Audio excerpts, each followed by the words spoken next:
Inin DigiCast Negros 10. Ang napulo ka mga nagapanguna nga balita sa Negros Island region ang amon idulong sa inyo. Kagyari ng top story subong adlaw, Abril 30. Bangkay sa isa ka babae nga nagakaagnas na nasapuan sa likod sa motor pool sa Hinubaan. COMELEC Commissioner Garcia maabot sa Negros sa preparasyon sa piniliay sa mga yara sa evacuation centers. Bacolod LGU, sugura ng pagbaligya sang 20 pesos per kilo nga bugas sa Lunes. Low pressure area, natunaw na. Kag sa good vibes, thesis ang fine art students ng LCC Bacolod nagapakita sa ilang mga inagyan sa kabuhi kag advokasya. Initanan sa DigiCast Negros 10.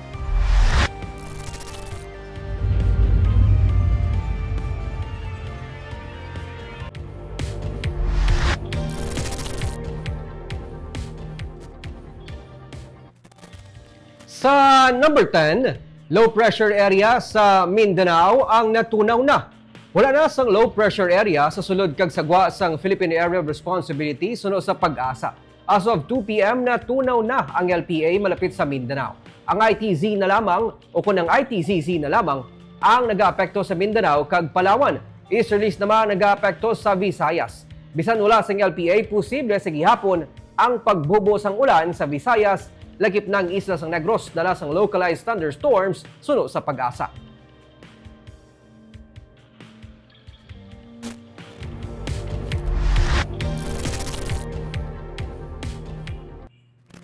Sa number 9, 5-day nga Bacolod Chicken and Asal Festival ang italana sa Mayo 21 tubto 25. Plastado na mga programa para sa natalana nga Bacolod Chicken and Asal Festival sa Mayo 21 hasta Mayo 25. Ginsilin ni Councilor Celia Flor, may 1.2 million pesos nga pondo nga gintalana para sa mga kahiwatan sandig sa natukod nga ordinansa. Pero hindi magpagwasang pondo ang Bacolod LGU tungod sa election banning. Sa baylo, ang mga sponsors ang magagasto para sa natalana nga festival. Sa SM City Bacolod, ang ceremonial grilling kag media day sa unang nga adlaw sang tuigan nga festival. Sa The Upper East sa Mega World naman ang balantayan nga Longest Inasal Grill Fest sa Mayo 22 kag Arena Dance Competition sa Mayo 25. Mayara sang photo exhibit kag cook fest sa mga mall. There will be sponsors and ang organizer paano siya ma-advance man siya sang fund. So, ang city hindi gid mag-disburse funds, no? So, after na gid sang dami maka-disburse. So, namin na siya, ang theme naton would be fire and fusion. So, gina-expand na naton subong no ang activities for the Inasal Festival.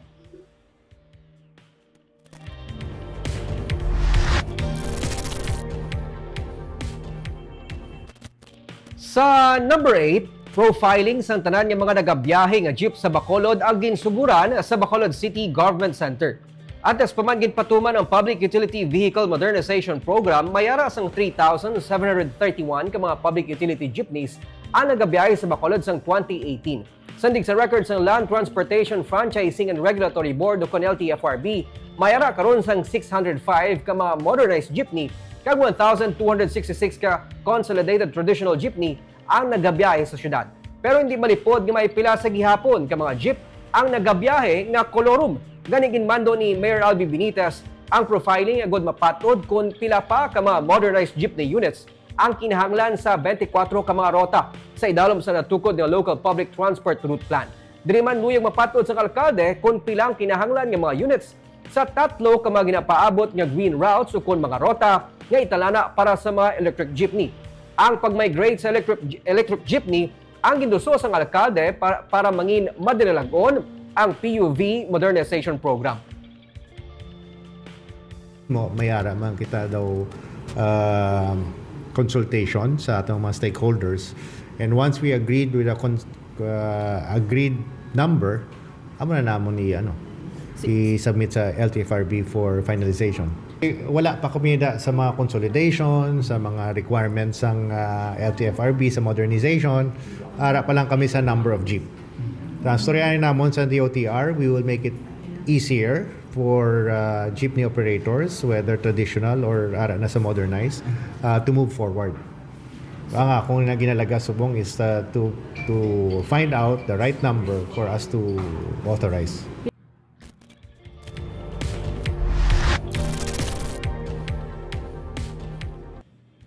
Sa number 7, bangkay sa lalaking inapatihan na lumos na sapwan sa Banwa sang Pulupandan. Nasapwan na lamang sang kahapon ang bangkay sa isang kalalaki sa kilid ng suba sa Sitio Cavan, Barangay Tapong sa Banwa sang Pulupandan. Ginkilalang biktima kay Alan Abelo, 45 anyos, residente sa Barangay Napoles ng Bago City. Sa report sa Pulupandan PNP, isa ka mangingisda ang nakakita sa bangkay nga wala nasang panapton. Giliyon man niya gin-report sang mangingisda sa barangay kay ginpadulungan ini sang DRMO sang Banwa. Base sa postmortem examination, napatay si Abelo bangod sang pagkalumos.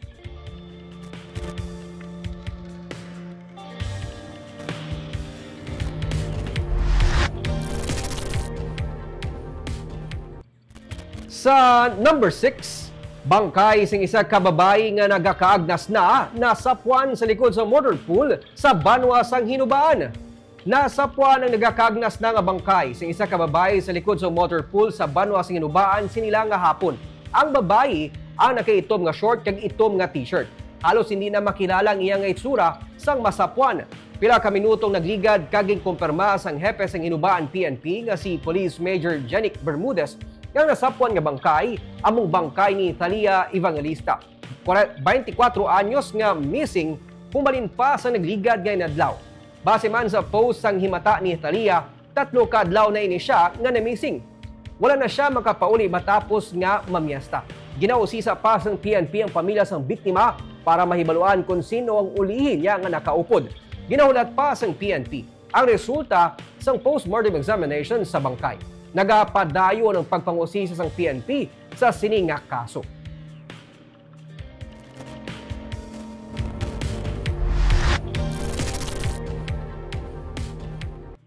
Sa number 5, Bacolod Local Government Unit suguran ang pagbaligya sang 20 pesos per kilo nga bugas sa Bacolod City Government Center sa Lunes. May 7 million pesos nga pondo ang gintalan sa Bacolod LGU para gamiton sa pagbakal sa bugas nga ibaligya sa tag 20 pesos kada kilo sumugod sa Lunes. Ginsiling ni Mayor Albi Benitas nga sa Bacolod City Government Center kag sa mga dalagko nga barangay suguran ang pagbaligya sang bugas sandig sa Food Security Emergency Program sang Marcos Administration nga ipatuman sa Visayas. Ginpahayag ni Secretary to the Mayor Attorney Jose Martigo nga mga senior citizen, indigent families kag PWD amo lamang ang sara makabakal sang limitado sa 10 ka kilo nga tag 20 pesos nga bugas. Ang Food Terminal Incorporated nga isa ka government-owned and controlled corporation amo magabakal sang tag 33 pesos per kilo nga bugas sa National Food Authority. Iga-subsidize ini sang Department of Agriculture agud mabaligyan nila sa LGU sa tag 26 pesos per kilo nga ibaligyan naman sa tag 20 pesos per kilo. Antis na baklo na sigurado tang good rice siya. Before sa election, may mga baligyan. I think before election. Kaya by Monday, I think we're thinking of launching this program. Kaya naman the sooner we do it, the better.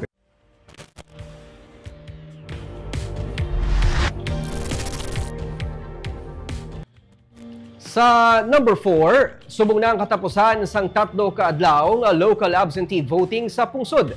Sa Negros Island Region, sa Commission on Elections, may 2,480 ka local absentee voters nga na-register. Ang Negros Occidental, may 1,880.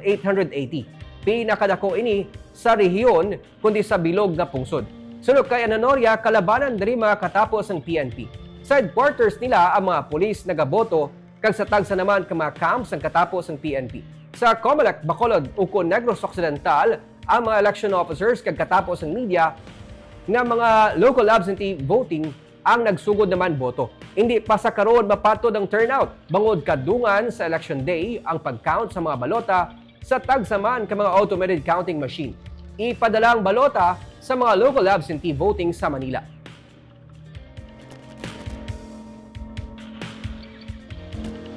Pero 1,880 ang registered. The largest in the country, by the way. Ang last na voting buwas, holiday man po. Today. Today. Ang holiday. Ang turnout, yes sir, mabalaan na yan sa end na? Sa and I think there will be, may machine man o sa ron sina. I think it's sa election day. Election day. Yes. O isang advance.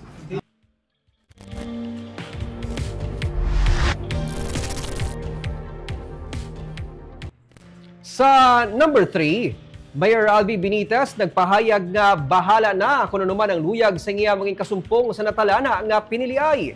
Wala sa nakita nga problema si Mayor Benitez sa luyag ni Anay Mayor Evelio Leonardia nga magpatigan sang manual counting kag tallying sa mga polling precincts. Ini konsanto sa ginapatuman nga automated elections and Commission on Elections. Ang Anay Alcalde pagi sa sini nga abogado ang nagpadala sang urgent request kay COMELEC Chairman George Garcia para sa among lihok tungod sa kinaligar conflict of interest sa tunga sang High Data Infra Corporation nga napili sa Bacolod LGU para sa 2.1 billion pesos public-private partnership contract may kangtanan sa gintukod nga Bacolod Command Center kag digitalization program. Ang High Data ang subsidiary sa SMS Global Technologies Incorporated nga service providers ang COMELEC sa 2025 overseas online voting sunod sa kampo ni Leonardia. Ginpahayag ni Barangay Singkang Airport punong barangay sa distrito nga spokesperson sa alkalde nga wala sang basihan kag patalang ang hinyo sang Anay Alcalde tungod lang na award sa High Data ang kontrata. Iyaging klaro nga ang SMS Global ang para lamang sa overseas voting system sang COMELEC para sa mga national candidates kag wala dalakip ang local elections. Bahala siya kung ano gusto niya.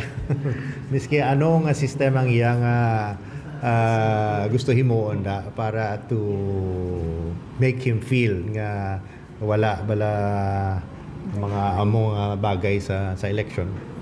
Open gid.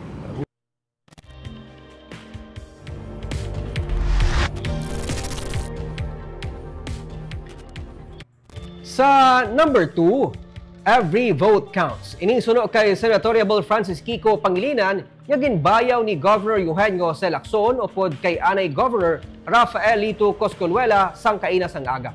Si Pangilinan ang nag-courtesy call sa kay Governor Lacson. Personal nga ginpasalamatan niya ang pagsuporta sa iya sang gobernador kag sa kaupod nga si Bam Aquino. Bangod ini ang dakong bagay labi na nga tuman ka ikit sang lagsanay para sa Magic 12. Nagapati siya nga makabulig sa iya ang mga Negrense. 6-vote-rich province ng Negros Occidental sunod sa COMELEC. Sunod kay Pangilinan, hindi manigar nga may mga bumuloto na nagasalig sa ilang nga mga lideres o kung local chief executive sa kung sino man ang ginatibong sini. Nagtugaan man kay Governor Lacson nga kung maging mapalaron siya pagasuportahan sini ang legacy project sang gobernador. Kabahin sa igaduso ni Pangilinan ang mas dakong budget para sa modernization sang agrikultura. Mayo man ang ginaduso nga 20 pesos nga kilo sang bugas sa karon, pero ining panugod lamang. Mas masustain ang mga programa sa agrikultura kung may mas dako nga budget ini na nagkakasuiran sang maayo nga post-harvest facilities, equipment, insurance kagiban pa. Every vote counts. This is a tight race. We feel that until the end of this campaign in 11 days, if our voters want senators who have experience, who have the track record, who have done no wrong in terms of corruption to win, I hope they embrace our candidacies, kami ni Bam. I hope they consider it also their duty to help the cause of good governance. So we are appealing to them. Every vote counts. It is such a tight race. I've never seen such a tight race in my entire political career spanning more than 20 years. 9 statistically tied for 3 slots.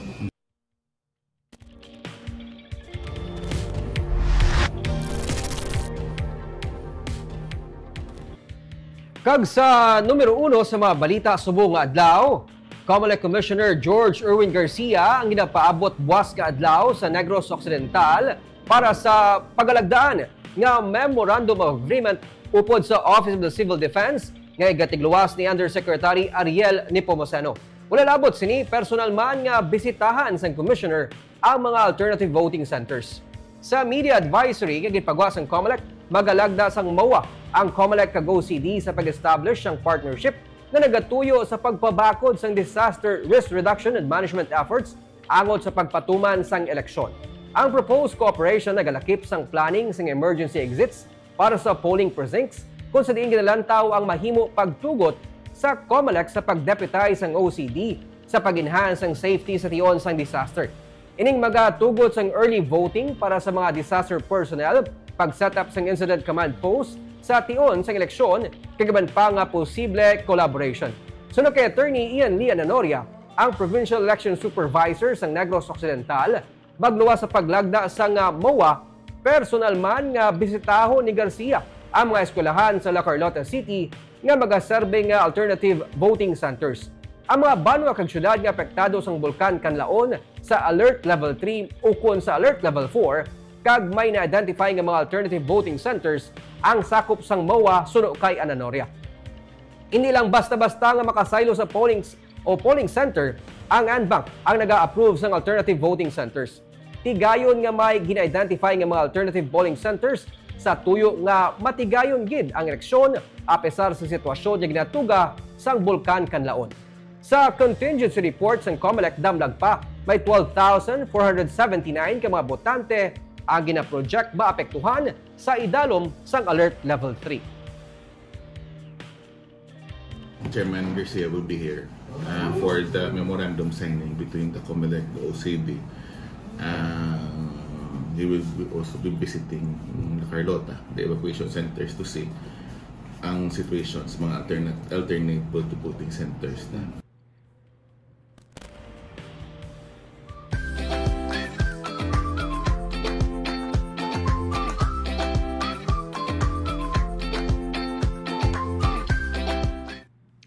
Kag sa good vibes, halin sa promotional material sa mga local government unit, advokasya para sa HIV, artwork nga inspired sa mga ginaagyan sang artist. Ini nangin thesis sa mga fine arts student sa La Consolacion College, Bacolod. May report sa Romeo Subaldo. Labador ang gingamit nga canvas. May painting sa idalom sang tubig. Kag kun kutawon mo na ang tubig, nagakaigo ini sang suga nga nagahatag sang katahom sa artwork. Ini ang thesis ni Disney Agsam sang Valladolid. Ginting uluhan ini nga tukib, isa kasay sang studio art. Ang tukib nagarefer sa hiligaynon nga tinaga sa pagdiscover kag ang shell. Ginapakita sa iya artwork ang Diwal, ang isa sa mga mayor nga produkto sang Valladolid. Sa kada labador, nagapakita sang ginaagyan sa mga nag-harvest sang Diwal. May centerpiece nga nagapakita kung ano ang makitaan sang divers sa pagsalom para makakuha sang Diwal. Sir, ang nila ginagamit sa pagdakop sa Diwal, sa pag-store sa nila na harvest. So bali, sila depend kung anong unod sang labador, marami sila nga gawa sa nila nga pang survival, ikonsyon nila.